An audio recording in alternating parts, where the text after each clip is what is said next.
নমস্কার বন্ধুরা, রোজকার মতো আজকেও আবার চলে এসেছি আমারই একটা রান্না দেখাতে।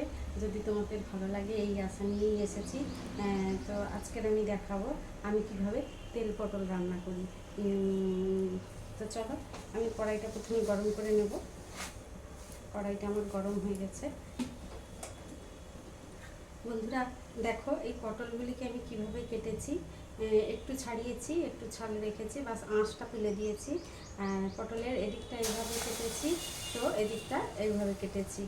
এই কাটাগুলোর ফলে এর ভেতরে তেলটা ভালো ঢুকবে এবং পটলটা সেদ্ধ হয়ে যাবে। আমি এখানে 4 পিস পটল নিয়েছি, তোমরা দেখতে পাচ্ছ। তো এতে আরও একটা বিশেষ কাজ আছে বন্ধুরা, চলো তোমাদেরকে সেটা দেখাই। এই দেখো বন্ধুরা, লঙ্কাগুলোকে আমি একটু চ্যাপটা চ্যাপটা করে কেটে নিয়েছি, লম্বা লম্বা করে।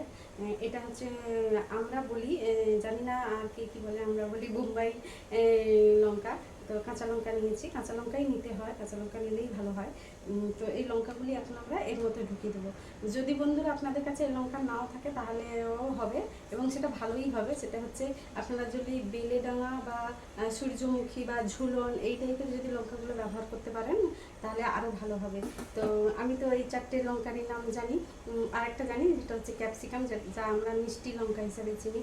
তো আপনারা যদি আর অন্য কিছু লঙ্কার নাম জানেন তাহলে আমাকে অবশ্যই জানাবেন। দেখুন, আমি এই লঙ্কাগুলিকে এই যে চেরা অংশগুলো আছে এর মধ্যে গেঁথে দেবো, এইভাবে ঢুকিয়ে দেবো।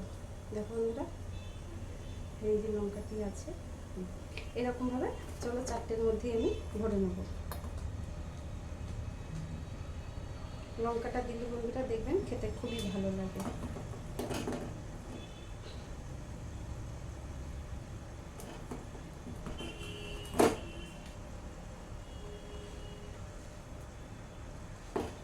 এই পটলের মধ্যে আমি আগে থেকেই লবণ মাখিয়ে রেখেছিলাম, তাই আর লবণ দেবো না। এর মধ্যে এখন আমরা দিয়ে দেবো হলুদ। বন্ধুরা আপনারা একটু কম পরিমাণে হলুদ দেবেন, হলুদ বেশি হয়ে গেলে এটা একদম কালো হয়ে যাবে, তখন ভালো লাগবে না। আর একটু আগে থেকেই এটা লবণ মাখবেন। যখন লবণ মাখবেন অবশ্যই লবণ একটু ভেতরেও দিয়ে দেবেন, তাহলে ভেতর পর্যন্ত লবণটা ঠিকঠাক হবে। চলুন, আমি এখন সামান্য পরিমাণে হলুদ দেবো, জাস্ট হলুদ না দিয়ে তো ভাজতে নেই, সেই কারণে। আর আমি বন্ধুরা এখন সাদা তেল ব্যবহার করব। আপনারা চাইলে সরষের তেলে করতে পারেন, প্রচণ্ড গরম তো সেই কারণে আমি এটা সরষের তেলে করবো না। তবে সরষের তেলে করলে এটা বেশি টেস্টি হয়, তবে সাদা তেলে করলেও খুব একটা খারাপ হয় না। যেহেতু সাদা তেলটা শরীরের পক্ষে ভালো, সেই কারণেই আমি সাদা তেলটা ব্যবহার করি। এটাতে একটু তেলের পরিমাণটা বেশি লাগবে। এই তেলটা ভাতে মেখেও খাওয়া যায়, এর তেলের পরিমাণটা একটু বেশি লাগে বন্ধুরা। আপনারা একটু বেশি করেই তেল দেবেন, তাহলে আরও ভালো লাগবে।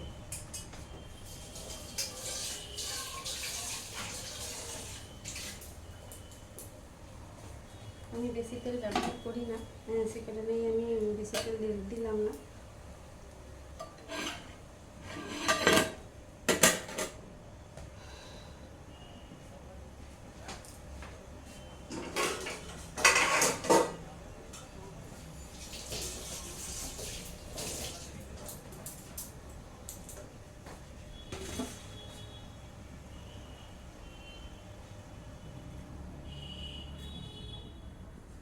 অনেকটা করে মেখে নিই।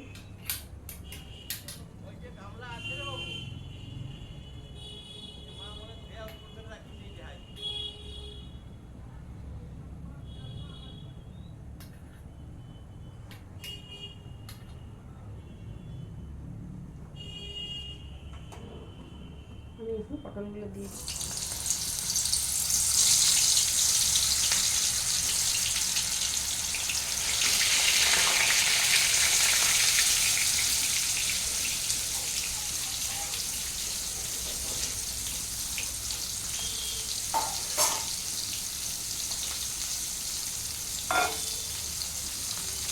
বন্ধুরা আমি এখন ঢাকা কমিয়ে, গ্যাস কমিয়ে ফ্লেমটা কমিয়ে দিলাম, দিয়ে এখন ঢাকা দিয়ে দেবো, একটু হতে দেবো।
দিয়ে নেব।